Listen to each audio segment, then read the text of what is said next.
गुरुभ्यो नमः।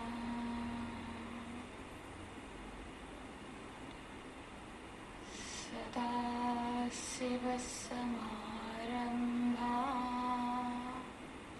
शङ्कराचार्यमध्यमाः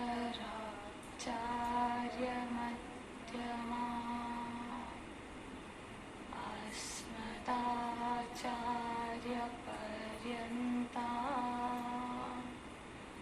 वन्दे गुरुपरम्पराम्।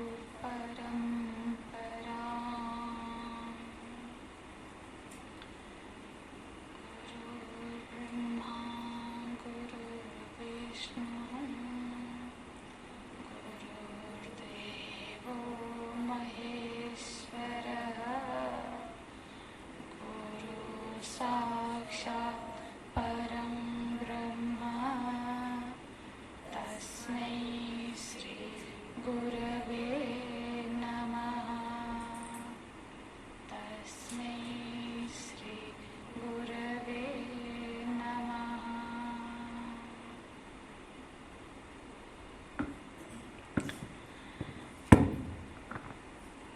मेरे पीछे दोहराइएगा।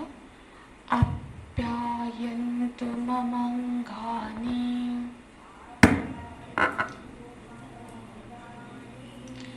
वाक्प्राणश्चक्षुः श्रोत्रमथो बलमिन्द्रियाणि च सर्वाणि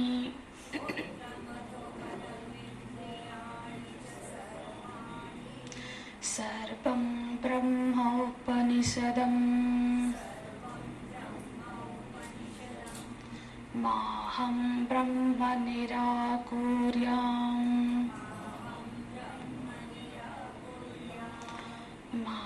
मा ब्रह्म निराकरोत् अनिराकरणमस्व निराकरणं मे अस्तु।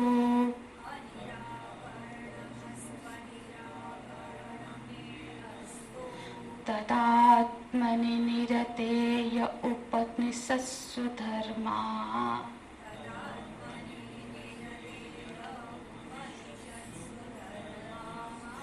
ते मयि सन्तु ते मयि सन्तु।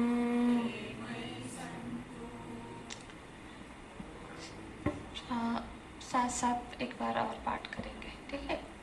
थोड़ा सा वॉल्यूम बढ़ा देंगे हम।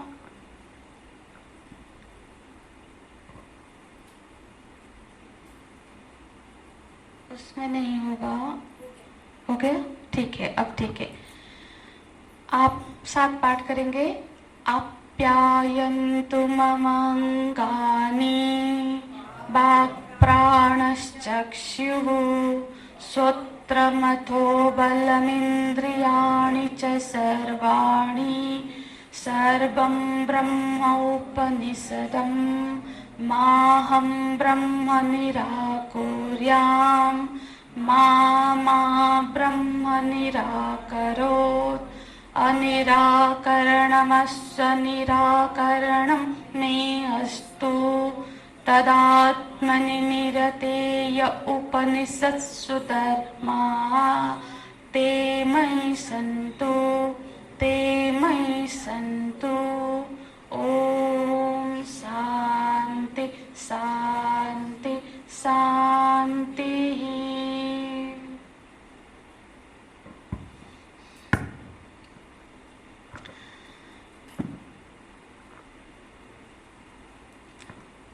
प्रभु कृपा से हम अपने अज्ञान की निवृत्ति के लिए अब जिस उपनिषद के शरण में गए हैं उनका नाम है केनो उपनिषद। सामवेद के ब्राह्मण संहिता के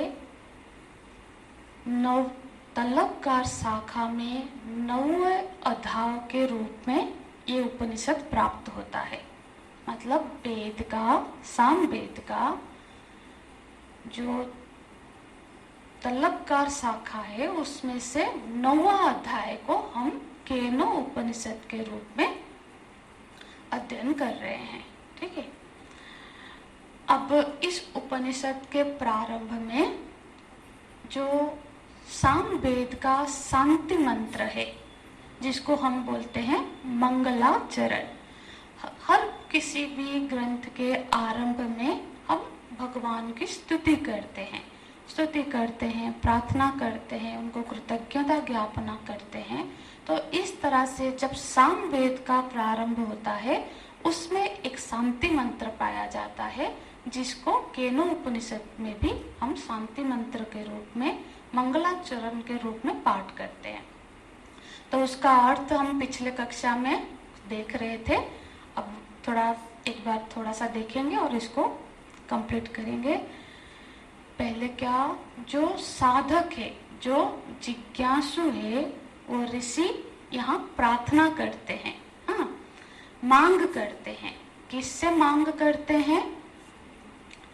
जो परमात्मा है, हाँ, जिस परमात्मा की अभी तक उन्होंने उपासना की है, जो उनके आराध्य सगुण परम ब्रह्म है, उन्हीं से वो प्रार्थना करते हैं। क्या प्रार्थना करते हैं? बोलते हैं आप्यायन्तु मम अंगानि। हे भगवान, आप मेरे सारे अंगों को आप्यायित करिए। अंग को मतलब शरीर को, स्थूल शरीर को। शरीर क्या है? अंगों को, समाहार को ही तो शरीर कहते हैं, है ना? तो मेरे सारे अंगों को आप आप्यायित कीजिए। आप्यायित माने पुष्ट करिए, स्वस्थ करिए, हाँ, आप उनको स्वस्थ रखिए। तो पहला मांग कर रहे हैं ऋषि कि अपने शरीर की स्वस्थता का मांग कर रहे हैं। तो यहाँ पे हमको ये देखना है कि जो वेदांत का साधक है, वेदांत के साधक में शरीर की उपेक्षा नहीं है। वो अनावश्यक शरीर को पीड़ा देना, हम कई देखते हैं कि तपस्या मतलब बिल्कुल चारों तरफ आग लगा दी, बीच में बैठ के कई दिनों तक कुछ अन्न जल नहीं ग्रहण किया। इस तरह से तपस्या का वेदांत में कोई अनुमोदन नहीं दिखता है। ये कोई सिद्ध प्राप्त के लिए जो परंपरा से प्राप्त नहीं होंगे, इसे इस तरह की साधनाएं रहते हैं। पर शरीर, ये जो स्थूल शरीर है, एक साधन है जिसके सहयोग से हम अपने जो लक्ष्य को, जो मोक्ष को प्राप्त कर सकते हैं। इसीलिए शरीर को स्वस्थ रखना है। इसका मतलब नहीं है कि शरीर का ही दिन रात हम सेवा करें, भोग प्रधान नहीं, पर शरीर को ऐसे भोजन दे जो कि साधना में सहयोगी हो। शरीर का, जैसे हमने योगा का प्रैक्टिस करते ताकि हमारा शरीर स्वस्थ रहे, हम सात्विक भोजन करें जिससे कि मन अभी स्थिर रह सके। हमको बहुत निद्रा, आलस्य ना आ जाए, ऐसे भोजन ना करें। हम उतना शयन करें कि ताकि जब साधना करें तब निद्रा हमको परेशान ना करे। इस तरह से शरीर की हम मतलब शरीर को स्वस्थ रखना है ना? क्योंकि देखो, शरीर स्वस्थ है माने इसका कैसे पता चलता है कि हमारा शरीर स्वस्थ है? जब हमको शरीर की विस्मृति हो जाती है। हाँ, देखो, हम जब अभी श्रवण साधना कर रहे हैं, ठीक है, हम सब श्रवण कर रहे हैं, तो हम श्रवण में हमारा एकाग्रता कब रहेगा? जब हमारी शरीर की हमको विस्मृति होगी। शरीर की स्मृति कब हमको परेशान कर? जब उसमें कोई दर्द होगा, हमेशा वो क्या करेगा? अब अटेंशन, हमारा जो ध्यान है वो शरीर के उस अंग के प्रति चलाएगा।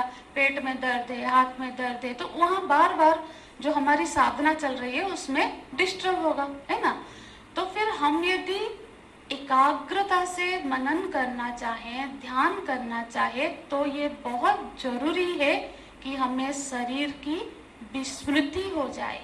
और शरीर की विस्मृति तभी होगी जब शरीर स्वस्थ होगा। इसीलिए यहाँ जो ऋषि है वो स्वस्थ शरीर की मांग कर रहे हैं, ताकि मुझे जब मैं साधना करूं शरीर डिस्टर्ब ना करे, शरीर की विस्मृति हो जाए। हाँ, आगे क्या बोलते हैं? आगे बोलते हैं बाक प्राणश्चक्षुः स्वत्रमतो बलमिंद्रियाणि च सर्वाणि। ये दूसरी मांग है। दूसरी मांग में बोलते हैं वाक मतलब वाणी, प्राण, चक्षु, श्रोत्र, बल, सारे इंद्रिय माने वाक, चक्षु, श्रोत्र से सारे ज्ञान इंद्रियां, बलम इंद्रियाणी माने कर्म इंद्रियाणी, और प्राण माने स्थूल शरीर हो गया। अब सारे सूक्ष्म शरीर, सारे सूक्ष्म शरीर भी स्वस्थ रहे। इंद्रियां स्वस्थ रहे माने क्या? इंद्रियां स्वस्थ रहे माने इंद्रियों से कोई अपराध ना हो, कोई त्रुटि ना हो, क्योंकि जब हमारा व्यवहार त्रुटिपूर्ण होता है तब हमारी साधना नहीं हो सकती। अब देखो वाणी से किसी को कठोर बोल दो, तो फिर उसको भी कठोर बोला और बहुत देर तक हमारा भी मन साधना के लिए नहीं तैयार रहेगा। हम यदि कुछ ऐसे चीजें देखें नेत्र से, ऐसा कोई संग में बैठे जहाँ पर निंदा ऐसे सारी चीजें होती हो, या फिर कुछ नेगेटिव बातें, सांसारिक बातें होती है, तो बहुत देर तक हम फिर साधना में बैठने के लिए नहीं तैयार हो पाते। इसलिए हमारे इंद्रियां हमारे संयम में हो और इंद्रियां स्वस्थ हो, माने ये इसका व्यवहार शुद्ध हो, ताकि हम यदि इंद्रियों से शुद्ध व्यवहार करें तो फिर हमारी चित्त अवेलेबल रहेगा, हमारा चित्त उपलब्ध रहेगा साधना के लिए। तो बोलते हैं सर्व इंद्रियाणि। फिर आगे क्या मांगे? सर्वं ब्रह्म उपनिषदम माहम ब्रह्म निराकुर्यम्। माहम ब्रह्म निराकुर्यम्। मां माने नहीं, ना को यहाँ मां बोलते। क्या ना? अहम ब्रह्म निराकुर्याम, मैं ब्रह्म का निराकरण ना करूं। निराकरण माने त्याग, मतलब ब्रह्म का अब क्या बोले उसको कि हम किसी चीज को अवॉइड कर दे, मतलब उसका मैं रिजेक्ट ना कर दूं। ठीक है, ब्रह्म परित्याग बोलेगा, फिर हम उसको ऐसा ना हो कि क्योंकि देखो ब्रह्म का परित्याग, ब्रह्म को रिजेक्ट कर दो, मतलब कैसे? ऐसा हो सकता है कि कोई ब्रह्म का निराकरण कर दे। ब्रह्म को निराकरण किस तरह से हम कर सकते हैं? देखो इस तरह से कि क्योंकि कौन सा ब्रह्म? सर्वम उपनिषदम ब्रह्म, उस ब्रह्म को जो कि उपनिषद में जिसका वर्णन है कि वो सर्वरूप है, सर्वम खलविदम ब्रह्म, जो सर्व ब्रह्म का ही रूप है। ये जगत में ब्रह्म ही आच्छादित है, व्याप्त है, ये उपनिषद बोल रहा है। पर आज क्योंकि वो मेरा अनुभव नहीं है, इसीलिए कहीं मैं उसका त्याग ना कर दूं, कहीं इसीलिए मैं प्रयत्न ना करके कि ये सब झूठा है, ये तो कुछ समझ में नहीं आता है, ऐसा सोच के कहीं मैं उसका परित्याग ना कर दूं। इसीलिए बोलते हैं कि माहम ब्रह्म निराकुर्याम, मुझसे ब्रह्म का निराकरण ना हो जाए। क्यों? इसकी संभावना है। देखो हम जब दूसरे दर्शन देखते हैं, आप न्याय दर्शन देख लो, कई दर्शन है जो कि ईश्वरवाद दर्शन है, न्याय दर्शन है, सांख्य दर्शन है, योग दर्शन है, द्वैता अद्वैत दर्शन है, बहुत सारे दर्शन है। तो उसमें से आप बाकी दर्शनों को भी देखो तो न्याय दर्शन में क्या ब्रह्म को सर्वरूप माना है? नहीं माना है। न्याय में 9 पदार्थों को मानते हैं। 9 पदार्थ से ये जगत बना है, तो फिर ब्रह्म तो सर्वरूप नहीं हुआ ना। 9 पदार्थ है जिससे ये जगत बना है। तो जो न्याय दर्शन है वो तो इस रूप में नहीं मानते हैं। जो सांख्य है, सांख्य में क्या है? सांख्य में ब्रह्म को सर्वरूप नहीं माना। सांख्य में पुरुष है और प्रकृति है, और प्रकृति का कार्य है ये जगत। तो फिर वहां पे भी जो भी साधक है उस दर्शन को मानता है, फिर वो तो सर्व रूप में ब्रह्म को नहीं मानता है।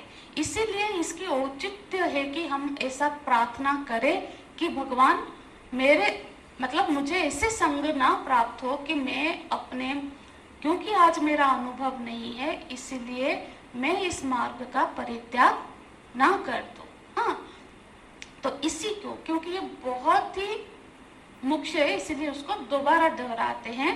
क्या बोलते हैं? माँ माँ ब्रह्म निराकरोत।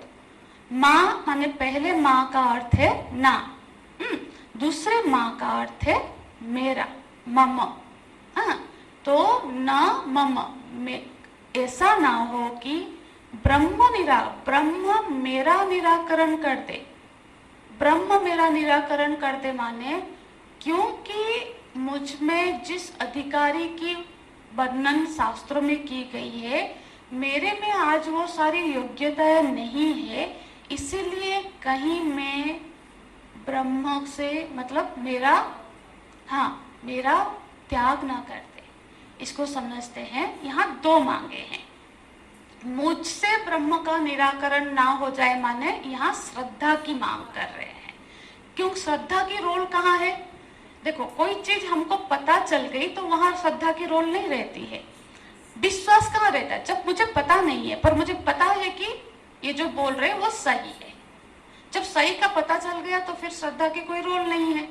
तो तब तक श्रद्धा रहे जब तक कि उसकी सत्यता का, तो पहले उन्होंने श्रद्धा की मांग की, दूसरा ब्रह्म मेरे को ना छोड़ते तो यहाँ कृपा की मांग की कि उनकी कृपा मुझे प्राप्त हो जिससे कि मैं इस मार्ग में से विचलित ना हो जाऊं। तो इसीलिए इसी को दोबारा दूसरे शब्द में दोहराते हैं, अनिराकरणमस्व अनिराकरणम में अस्तु।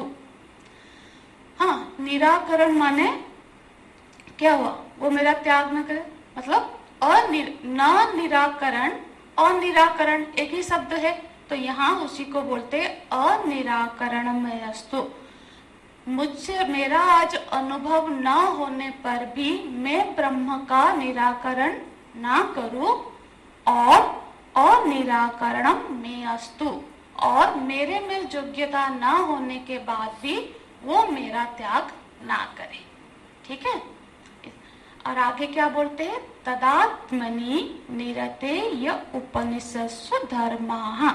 तदात्मनि, तद आत्मनि, वो जो आत्मनि है, वो जो जिज्ञासु है, वो जो साधक है, कौन है वो? निरते, जो निरंतर अभी ब्रह्म जिज्ञासा में, हाँ, अनुसंधान में प्रयत्नरत है, संलग्न है, जो प्रयत्न कर रहा है इस सत्य को अनुसंधान करने के लिए, यह उपनिषत्सु धर्माः, उसके लिए, उस जिज्ञासु के लिए उपनिषद में कुछ धर्म का वर्णन है। धर्म माने कुछ योग्यता का वर्णन है, कुछ अधिकारी का वर्णन है। तो बोलते हैं जो भी जिज्ञासु इस सत्य का अनुसंधान, आत्म सत्य का अनुसंधान में प्रयत्न है, रत है, उसके लिए उपनिषदों में कुछ योग्यताएं बताई गई है। किस तरह से हम भी जानते हैं कि उसमें वैराग्य हो, विवेक हो, श्रद्धा संपत्ति हो, मुमुक्षुत्व हो, सम दम उपरम तितिक्षा ना हो तो कोई ब्रह्म का अनुसंधान में कैसे जाएगा? उसके लिए उस मार्ग में श्रद्धा की संपत्ति की जरूरत है, विवेक करने की सामर्थ्य की जरूरत है, वैराग्य की जरूरत है, मन में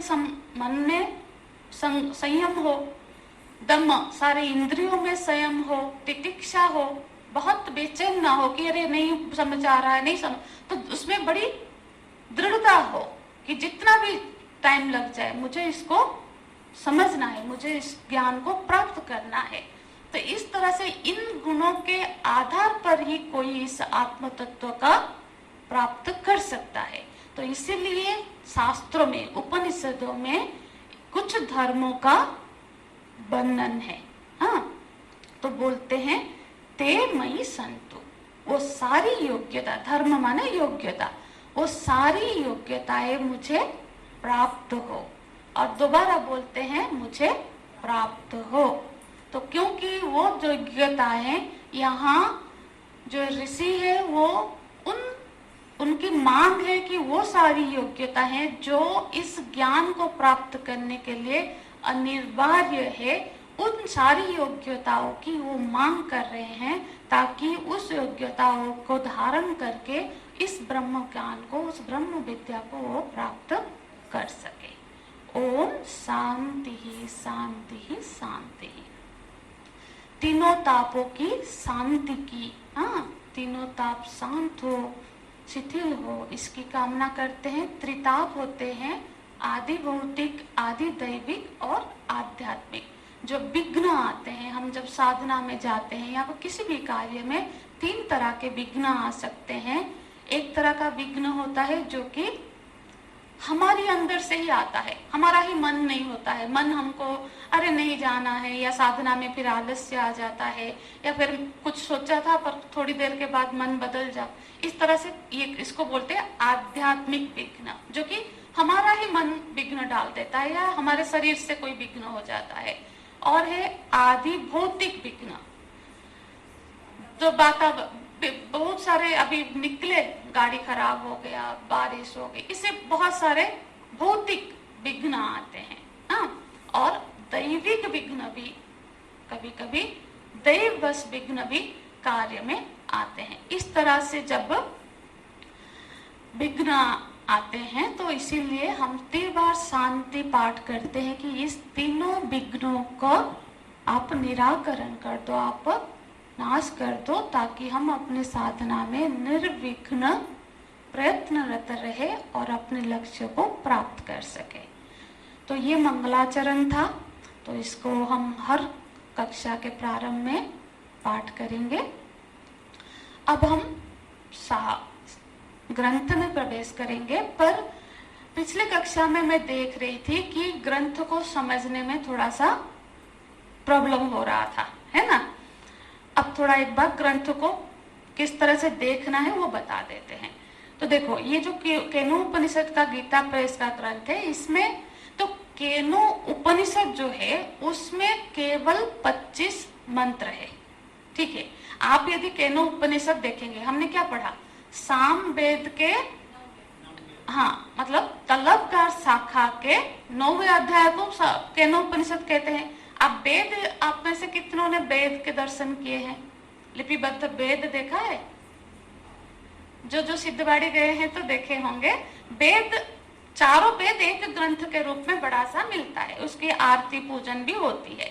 आप उसको पलट के देखेंगे तो आपको सारे वेद अलग अलग से मिलेंगे। तो उसमें से जब हम पलटेंगे तो साम वेद आएगा, साम वेद में से ये शाखा को निकालेंगे, फिर 9वां अध्याय निकालेंगे, तो एक पेज में ही ये केनो उपनिषद मिलेगा, क्योंकि उसमें ये सब ऐसे इतना सारा कुछ नहीं है। सिर्फ जो 25 मंत्र है इसमें, वही केनो उपनिषद है। समझ गए ना? जैसे 700 श्लोक की गीता है, और हम जब गीता खरीदते हैं इतना मोटा होता है, उसमें कितने भाष्य लिखे होते हैं, भावार्थ लिखे होते हैं, पर वो श्लोक की तो गीता जी है ना। तो ऐसे 25 मंत्र ही उपनिषद है जिसका हम अध्ययन करेंगे। तो पर ये जो ग्रंथ है ये शंकर भाष्य के साथ है, ठीक है। माने भाष्य क्या है, देखो हम पहले कक्षा में चर्चा कर रहे थे कि अनेक उपनिषद है, उसमें से 10 उपनिषदों पर भगवान शंकराचार्य जी ने भाष्य लिखा, ठीक है, भाष्य लिखा है। तो भाष्य माने उसकी व्याख्या की है। देखो, श्लोक तो पढ़ के हमको कुछ समझ में नहीं आता है, तो फिर ऐसे जो जगत गुरु, ऐसे जो बड़े महान महापुरुष है, उन लोगों ने क्या किया, हम सब के प्रति कृपा करके उसको व्याख्या कर दिया, एक्सप्लेन कर दिया है। हाँ, और जब शंकराचार्य भगवान एक्सप्लेन करेंगे तो किस भाषा में करेंगे? संस्कृत में ही करेंगे, हमको तो वो भी नहीं समझ में आएगा। तो फिर तो केनो उपनिषद एकमात्र उपनिषद ऐसा है जिसमें शंकराचार्य भगवान ने दो व्याख्याएं लिखी है। एक तो वो पद सह व्याख्या करते हैं, मतलब हर पद का व्याख्या लिखते हैं जिससे कि समझ में आ जाए। पर उनको पता नहीं, केनोपनिषद के पद वाक्य के बाद उनको संतुष्टि शायद नहीं हुई, उन्होंने वाक्यों पर भी भाष्य लिखा, मतलब पूरा वाक्यों का फिर व्याख्या किया। तो यहाँ पे जब आप उपनिषद देख रहे हैं, इसमें तो पहले में आ गया मंत्र, आ गया शांति मंत्र। फिर दूसरे में जो प्रथम खंड लिखा है, जो 25 मंत्र है केनोपनिषद में, 25 मंत्र 3 खंड में है। हाँ, पहले खंड में शायद 9 या ऐसे कुछ मंत्र है, फिर दूसरे में 5 है, बाकी तीसरे में कुछ है, इस तरह से। तो अब ये 3 खंड में है। तो यहाँ पे जो पहला खंड शुरू हो रहा है उसमें पहले मंत्र नहीं है, कुछ भाष्य लिखा है। हाँ, क्योंकि मंत्र तो पहला मंत्र तो केनेशितम वो 19वें पेज से शुरू हो रहा है ना। तो हम मंत्र में जाने से पहले भगवान शंकराचार्य, देखो कैसे पाठ करना है, इसको पढ़ना है। मंत्र के नीचे जो संस्कृत में लिखा है वो है भाष्य, हाँ, और जो राइट साइड में हिंदी में लिखा है वो उसका अनुवाद है। जो संस्कृत में लिखा है वही चीज राइट साइड में हिंदी में लिखा है, ठीक है। यदि आप वो पढ़ेंगे तो ये संस्कृत का अर्थ को ही ट्रांसलेट किया गया है वो, ठीक है। और दूसरा एक दो चीज आप देखेंगे, यहाँ पे लिखा है पद भाष्य और वाक्य भाष्य, 2 तरह का आता है। तो हम सिर्फ पद भाष्य में अभी कंसंट्रेट करेंगे, तो एक चीज को पकड़ेंगे ताकि हम समझ पाएंगे। दोनों में जाएंगे तो फिर कंफ्यूजन, हम वो बाद की बात है। तो फिर जब आप कक्षा में सिर्फ श्रवण करिए, उस समय बुक नहीं पढ़िए, जब सुन रहे हैं सिर्फ सुनो, फिर जाकर जो सुना है फिर जाकर इसको पढ़ो, यदि पढ़ना है हिंदी पाठ को। हाँ, फिर कोई प्रश्न रहता है तो उसको नोट डाउन करो। ये इधर पढ़ के आओ या फिर जाके पढ़ो, वो मंगलमय होगा। क्योंकि यहाँ तो इसको ही नहीं पढ़ाएंगे ना, यहाँ तो हम उसकी चर्चा करेंगे, तो यहाँ समझने की समय है। तो यहाँ श्रवण कर लेना है और श्रवण के बाद जाकर इसको पढ़ना है। तो पढ़ना कैसे है, देखो जब पदभाष्य का हिंदी पढ़ रहे हैं, जहाँ पे पदभाष्य खत्म होगा वहां फिर दूसरा शब्द पदभाष्य से ही शुरू होगा। जैसे कि पहले में लिखा है, अब केनो उपनिषद इत्यादि परम ब्रह्म विषय उपनिषद का कहनी है, इसीलिए इस 9वें अध्याय ऐसे लिख के लास्ट में क्या है, गया है ना।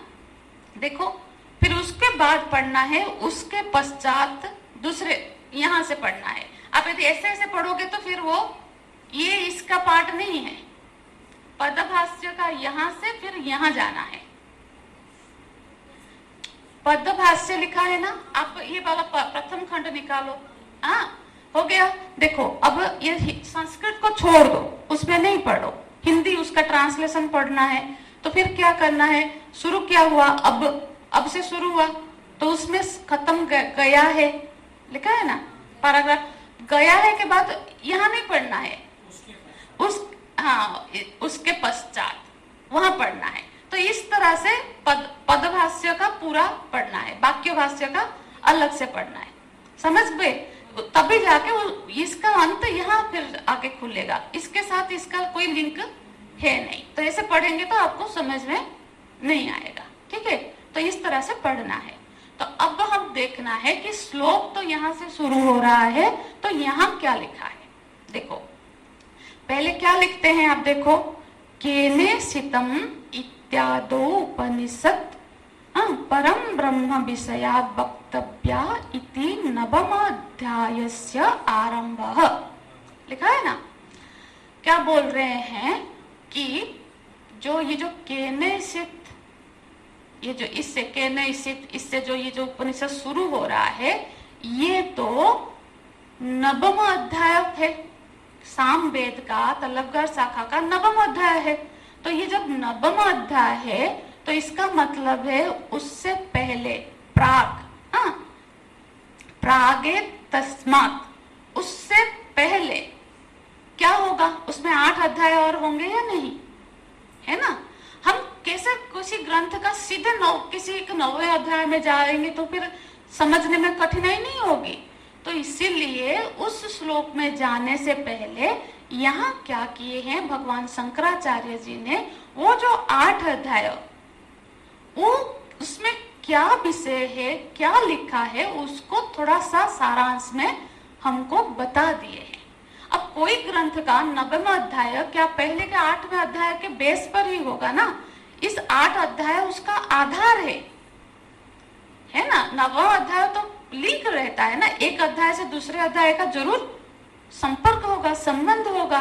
तो हम जब 9वां अध्याय को पढ़ रहे हैं जिसमें ज्ञान की वर्णन है, तो फिर ये 8 अध्याय क्या है, इसमें क्या वर्णन है, ये तो सबको जानेंगे तभी तो उस अध्याय का महत्व हम समझ पाएंगे कि उसको क्यों उपनिषद कहा गया।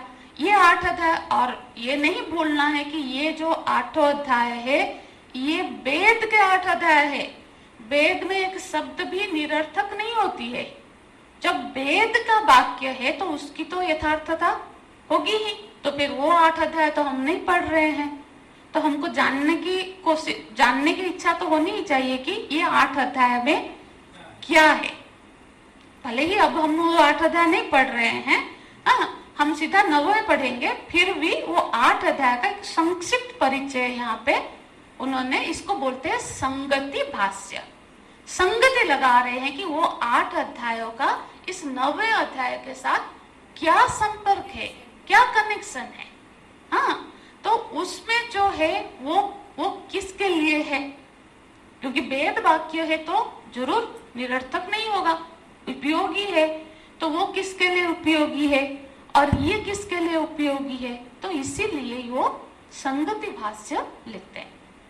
हम पद सह पूरा पढ़ेंगे नहीं, पर हम इसका पूरा अर्थ मैं आपको समझा दूंगी, ठीक है। क्योंकि संस्कृत यहाँ पढ़ के बहुत टाइम भी जाएगा और हमारा जो ग्रुप है हम इतने संस्कृत में एक्सपर्ट नहीं है, तो हम समझने में फोकस करेंगे। तो फिर क्या करें, इसमें भगवान शंकराचार्य जी क्या बता रहे हैं, क्या संगति लगा रहे हैं कि जो पिछले का 8 अध्याय है जो कि इसका पीठ है, हाँ, जिसके बेस पर ये 9वां अध्याय है, उसमें क्या विषय है, क्या बोलते हैं। हाँ, प्राग एतस्मात् कर्माणि अशेषतः परिसमापितानि समस्त कर्म आश्रयभूतस्य च प्राणस्योपासनानिमित्तानि कर्म अंग साम विषयाणि च। तो बोल रहे हैं कि प्राग तस्मात् कर्माणि अशेषः, उसमें एक तो अशेष कर्म का वर्णन है, ठीक है। कर्म अशेषतः कर्म मतलब समस्त प्रकार के कर्मों का उसमें वर्णन है पहला। हाँ, कर्म कितने प्रकार के हैं सबको पता ही होगा। कर्म मुख्यतः 6 प्रकार के होते हैं।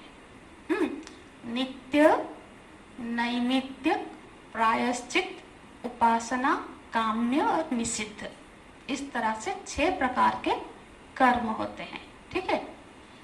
नित्य कर्म क्या है,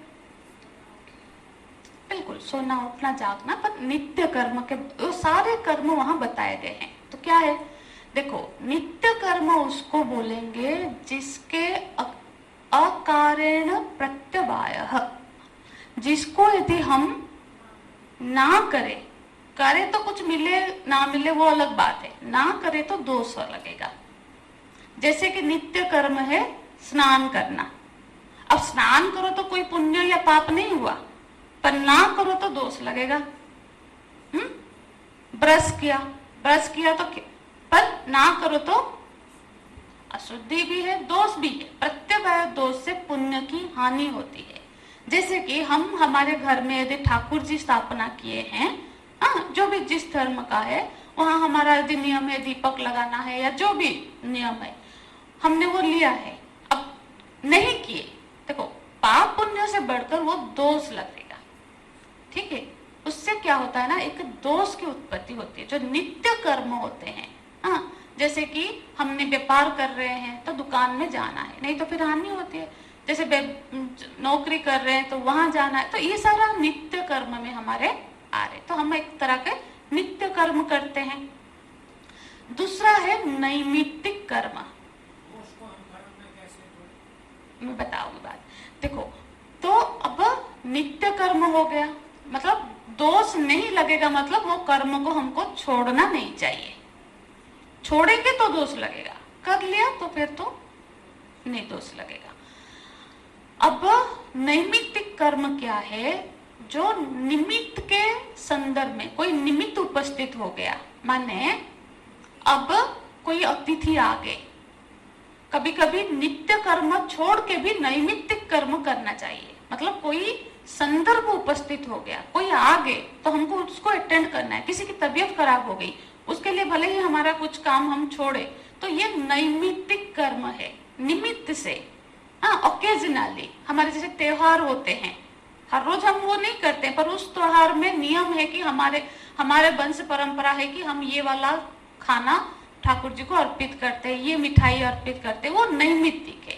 तो वो नैमित्तिक कर्म को करना चाहिए। एक तो हमारा हो गया नित्य कर्म, और कुछ कर्म होते हैं जो कि नैमित्तिक, किसी निमित्त से। हाँ, आज कोई शादी है किसी का, हमको जाना पड़ेगा, ये एक व्यवहारिक कर्म है, तो हर रोज नहीं होता है। हाँ, किसी की अभी कोई दुखद खबर सुने तो तुरंत अपना भी नित्य कर्म छोड़ के वहां उपस्थित होना है, तो इस तरह से नैमित्तिक कर्म है। तीसरा क्या है? प्रायश्चित। हाँ, प्रायश्चित कर्म माने, देखो हम सब तो मनुष्य मतलब शरीरधारी है ना, शरीरधारी होके कोई ये क्लेम नहीं कर सकता कि मेरे से कभी कोई दोष गलती नहीं होती है। हाँ, जैसे कि बोलते हैं ना, गांव में कहावत होता है, हर पत्ता तो हवा में हवा छूती है, ऐसा कौन सा पत्ता है जिसको हवा नहीं लगी है, ऐसा बोलते हैं। मतलब ऐसा कौन है जिसने कोई गलती नहीं की है? पत्ता तो हवा में ही होता है ना, तो ऐसा कोई पत्ता होगा जिसको हवा ही नहीं लगी है। इसी तरह से यदि हम बोले कि मैंने तो कभी कोई गलती किया ही नहीं, मतलब ये उसी तरह से कि हवा को पत्ता नहीं लगी। तो गलतियां तो हम सबसे होती ही है, निरंतर हो रही है। तो एक प्रायश्चित कर्म होता है ना। तो प्रायश्चित कर्म क्या होता है? कई तरह से, जैसे एक बहुत बड़ा, शास्त्रों में फिर कोई बड़ा दोष हो गया तो हम जाके पुजारी पुरोहितों को उससे पूछते हैं कि इसका प्रायश्चित बता दो, फिर वो एक बड़ा धरण प्रायश्चित होता है। नित्य भी कुछ प्रायश्चित हम करते रहते हैं, जैसे कि किसी ब्राह्मण को भोजन कराया, गंगा स्नान कराया, तीर्थ किया, ये भी सब प्रायश्चित कर्म में आता है। और फिर हम संध्या करते हैं, तो संध्या में एक पाठ है प्रायश्चित कर्म होता है। और जैसे कि हमने पूजा किया तो लास्ट में क्या बोलते हैं? प्रायश्चित पाठ करते हैं ना, आवाहनम न जानामि, हाँ, क्षमा प्रार्थना, हाँ, न जानामि पूजनम विसर्जनम न जानामि क्षमस्व परमेश्वर। ये क्या हो गया? यदि कोई दोष है तो उसकी कायवाद वो भी पाठ करते हैं हम। इस तरह से हम अब रेगुलरली क्या करना चाहिए? जब भी रात को सोने जाए तो अपने शब्द में एक बार प्रायश्चित पाठ करना चाहिए, या फिर करके प्रायश्चित कर्म उसको बोलते हैं। तो ये तो मुख्य कर्म हुआ। तो यहाँ पे क्या है कि इस तरह के सारे कर्मों का, अशेषतः सारे कर्मों का बंधन है। इसके बाद उपासना भी एक तरह का कर्म ही है, पर उसकी व्याख्या बाद में करूंगे। उसके साथ साथ दूसरा क्या बोल रहे हैं कि कर्म अंग समाचित, कर्म के सारे अंग का वर्णन किया गया है उसमें। कर्म के अंग क्या है? देखो, हम जब कोई अनुष्ठान करते हैं ना, कभी कभी आपने ये शब्द सुना होगा, सांगोपांग अनुष्ठान संपन्न हुआ, माने सारे अंग उपांग के साथ हमने ये कार्य को किया। अंग क्या हुआ? जैसे कि अभी पूजा करते हैं तो उसके कई अंग है। हमने आवाहन किया, आसन दिया, आचमन किया, आरती किया, दक्षिणा रखा, फिर भोग लगा, ये सारे उसके अंग है ना। तो हर चीज का कई सारे अंग होते हैं, तो उसका वर्णन है कि ये अनुष्ठान किस तरह से करना है, उसके अंग की वर्णन है। जैसे हम शिव अभिषेक करेंगे तो पहले हमने जल से किया, दूध से किया, उसका एक सीक्वेंस है। फिर उनको तिलक, ऐसा नहीं कि पहले तिलक लगा दो फिर ये डाल दो, नहीं, उसका एक सीक्वेंस होता है। तो वो सारे अंगों का भी ज्ञान उसमें लिखा है। ठीक है, तो बोलते हैं सारे अंगों के साथ जो हमारे गायत्री साम, मतलब साम पाठ करना भी एक अंग है।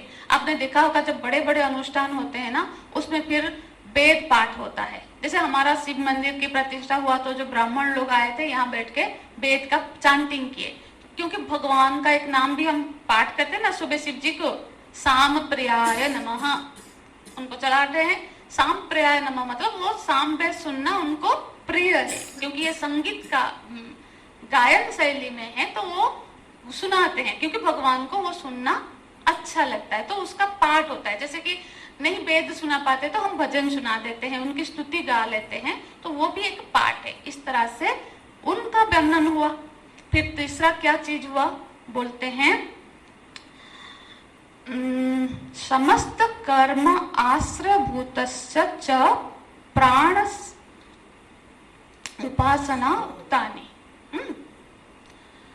बोल रहे हैं कि समस्त कर्म के जो आश्रयभूत प्राण, प्राण माने यहाँ पे सगुण ब्रह्म, हिरण्यगर्भ, उनकी उपासना का वर्णन हुआ है। कर्म का वर्णन हुआ, उसके बाद उपासना का भी, वो 8वें अध्याय में उपासना का फिर वर्णन हुआ है। कर्म का वर्णन हुआ, फिर क्या, जब कोई कर्म करता है तो उसके वासनाएं क्षीण होने लगी।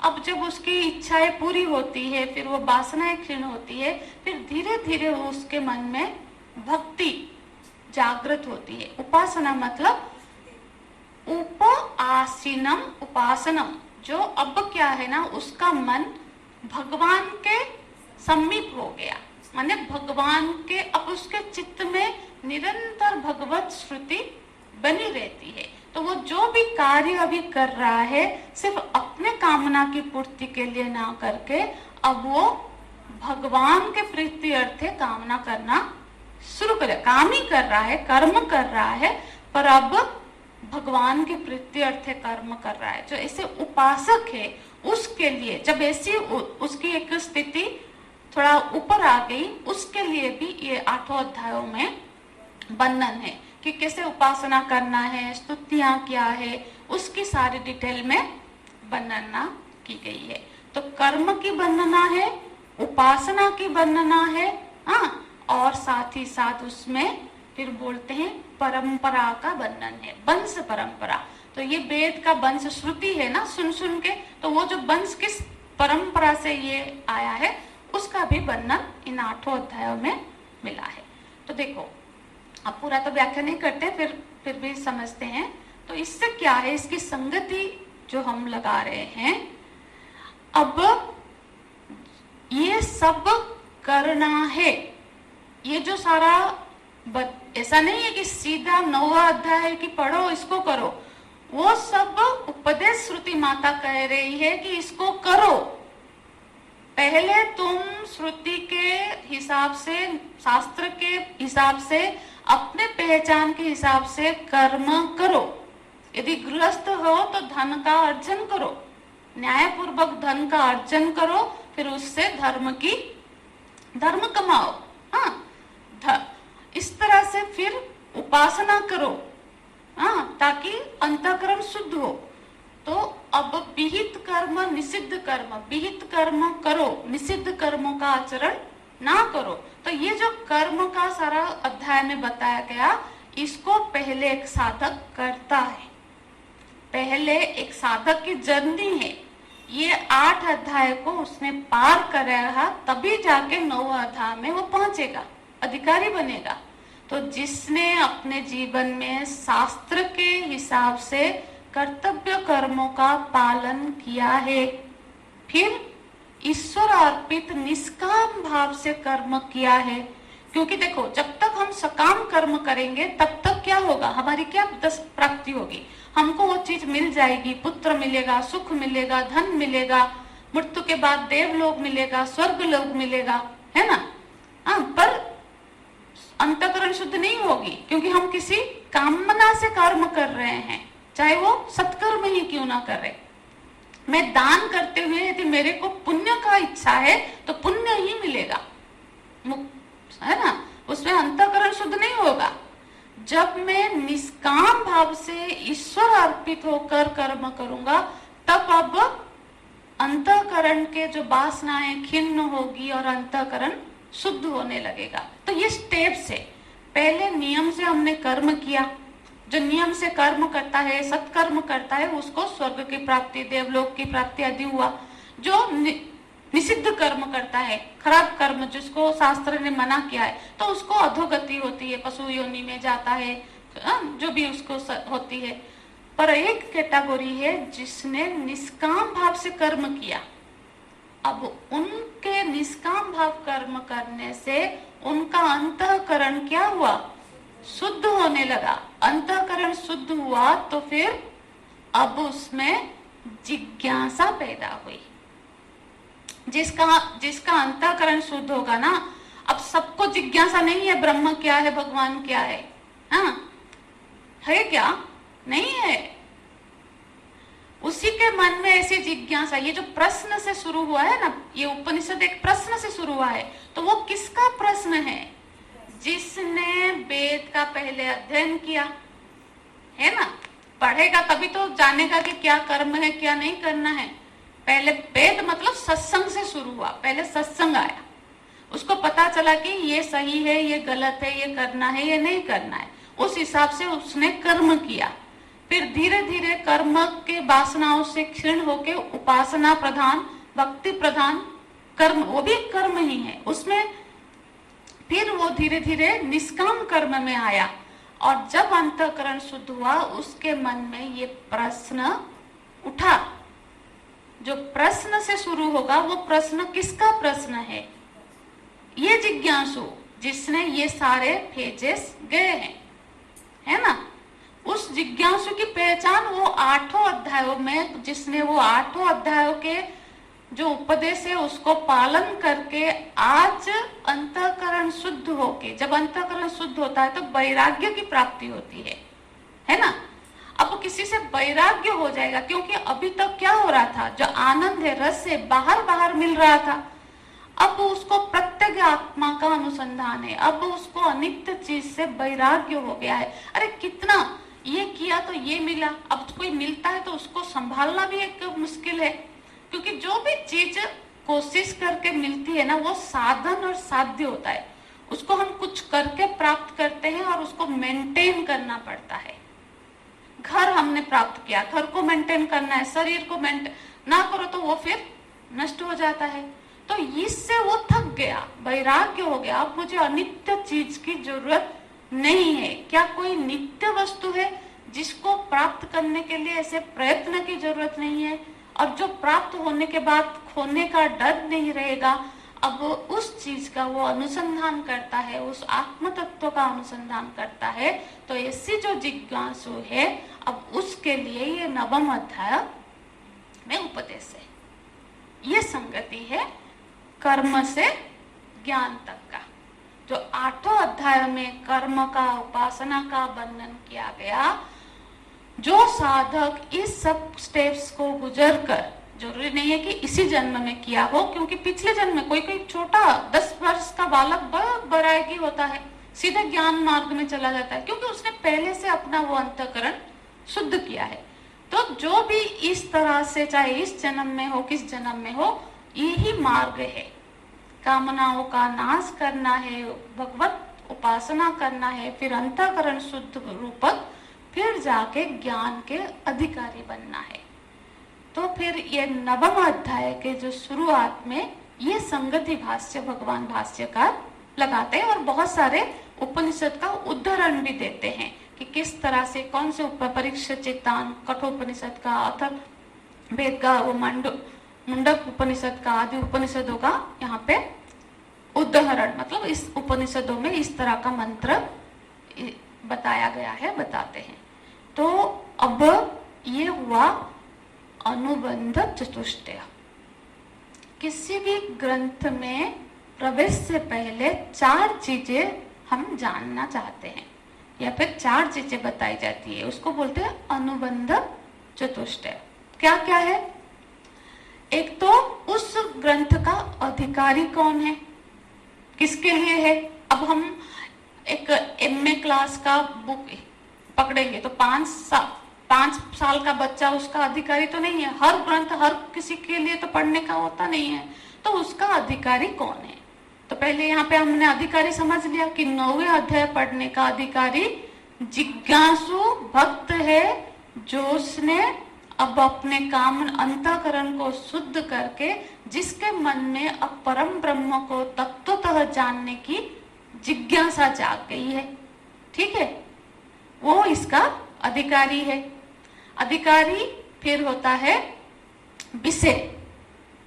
इसका विषय क्या है, तो इसका विषय क्या है, आत्मज्ञान, ब्रह्म ज्ञान। क्योंकि ये कोई भौतिक विषय के बारे में नहीं, ना कर्म का यहाँ बताएंगे, ना उपासना बताएंगे, यहाँ ज्ञान की बात करेंगे, सत्य की बात होगा। तो ये है इसका विषय। तो अधिकारी हो गया, विषय हो गया, फिर प्रयोजन। प्रयोजन क्या है इससे, फिर यहाँ पे लिखते हैं प्रयोजन, लास्ट में भी, इसमें भी संगति भाष्य में ही है, कहाँ गया। ऐसे तो अज्ञान की निवृत्ति इसकी प्रयोजन है। जो बीजभूत अज्ञान है ना, उस अज्ञान की निवृत्ति, मतलब अज्ञान ही तो बीज है जिस वजह से ये संसरण हो रहा है, तो वो अज्ञान रूपक बीज का नाश ज्ञान से होगा। तो इसका प्रयोजन अज्ञान का नाश, मुक्ति, मोक्ष की प्राप्ति, स्वरूपावस्था, ये इसका प्रयोजन हुआ। और संबंध, संबंध मतलब जो विषय है और प्रयोजन है उसमें संबंध होना चाहिए। आपका प्रयोजन है कुछ, जैसे कि आपको जानना है कि इतिहास में क्या लिखा है, और आप भूगोल का बुक पकड़ोगे तो नहीं होगा ना। प्रयोजन और वो विषय एक लाइन में होना चाहिए। तो यदि प्रयोजन ज्ञान है और इसमें विषय ब्रह्म ज्ञान है, तो फिर उस प्रयोजन की पूर्ति हो रही है। तो ये संबंध होना चाहिए। विषय और प्रयोजन में हमेशा संबंध होना चाहिए। ऐसा ना हो कि आपका प्रयोजन कुछ और हो और आपका विषय कोई किसी, आपको खाना बनाना सीखना है और साइंस का बुक लेके बैठ जाओगे तो आपका प्रयोजन की सिद्धि नहीं होगी, है ना। तो इसी तरह से इसका जो विषय है वो ब्रह्म विद्या है और प्रयोजन है मुक्ति।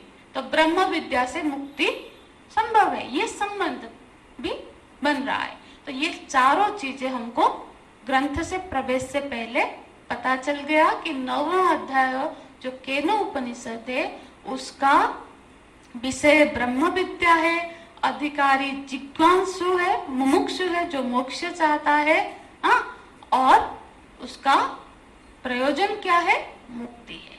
ठीक है, तो इस तरह से हमने अब इसके बाद परपोज क्या पर्पज को लेकर आप इसमें अब हम जब कुछ पढ़ते हैं या कुछ भी करते हैं बिना प्रयोजन है मंदो भी न निबर। कोई मूर्ख से मूर्ख भी बिना प्रयोजन में कोई काम नहीं करता है। यदि हम बैठ के अपना 1 घंटा दे रहे हैं तो हमारा कोई प्रयोजन है ना, तो वो प्रयोजन की सिद्धि होनी चाहिए। हाँ, मुझे एंटरटेनमेंट चाहिए और मैं वेदांत पढ़ूं तो नहीं हो। एंटरटेनमेंट चाहिए तो आप कोई उपन्यास स्टोरी बुक पढ़ो। तो प्रयोजन क्या है उस हिसाब से हम सिलेक्ट करते हैं सब्जेक्ट और प्रयोजन में सामंजस्य होना चाहिए। हम लोग यहाँ बैठे हैं वेदांत पढ़ रहे हैं तो हमारा प्रयोजन अंतःकरण शुद्ध भी है, ज्ञान की प्राप्ति है ना। एंटरटेनमेंट के लिए क्या कोई यहाँ आएगा? नहीं आएगा, वो सिनेमा हॉल जाएगा। तो प्रयोजन के हिसाब से हम करते हैं। तो ये ब्रह्म विद्या इसका विषय है, तो इसका प्रयोजन भी मोक्ष है। तो जो मुमुक्षु है, जो मोक्ष को पाना चाहता है, उसके लिए ये ग्रंथ है। ठीक है, अब हम इतने बैकग्राउंड इस पृष्ठभूमि के आधार पर, क्योंकि इतना पृष्ठभूमि ना समझकर हम ग्रंथ में प्रवेश कर नहीं सकते थे, क्योंकि सीधे ही आप कहने से तो क्या है, नहीं, ये प्रश्न किसका है, किस बेस में ये प्रश्न आया है वो समझना हमको चाहिए।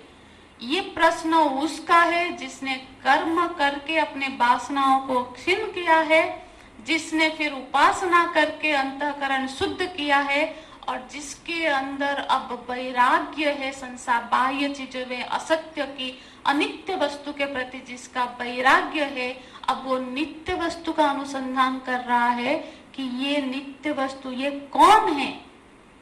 फिर वो प्रश्न करता है, हम श्लोक देखेंगे, श्लोक का पाठ करेंगे। ओम केनेसितं पतति प्रेषितं मनः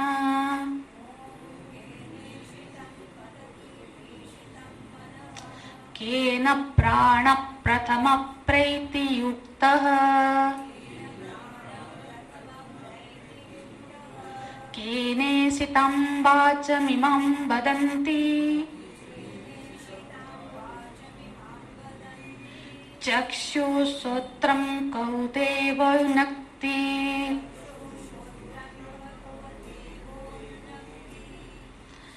तो उस जिज्ञासु का प्रश्न है, प्रत्येक आत्मा का अनुसंधान कर रहा है, मतलब जो सर्प अंतर्यामी अंतरंग आत्मा है, वो पूछे केने सितम, किसके न, किसके द्वारा इसितम प्रेरित होकर पतति प्रेषितम मनः, ये मन अपने विषय में जाता है। पतति माने पड़ जाता है, ऐसे नहीं, अच्छे शब्द में बोले तो चलाता है। तो हमारा मन किसके द्वारा प्रेरित होकर ये विषयों में भाग रहा है।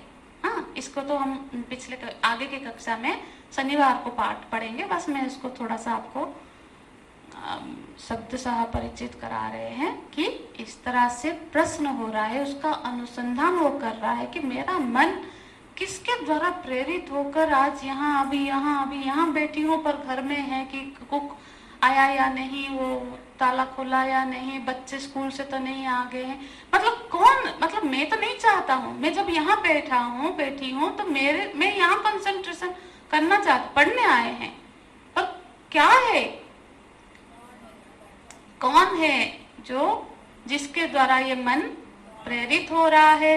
ये नेत्र प्राण प्रथम प्रेति युक्तः केनेसितं वाचमिमं वदन्ति, किससे प्रेरित होकर ये वाणी बोल रही है, चक्षु श्रोत्र युनक्ति, अपना अपना कार्य कर रहे, वो कौन है, उसका अनुसंधान ही इस ग्रंथ का उद्देश्य है। तो उसका अनुसंधान इस प्रश्न के और उत्तर के आधार पर, सद्गुरु के उत्तर के आधार पर, प्रश्न के आधार पर हम करेंगे।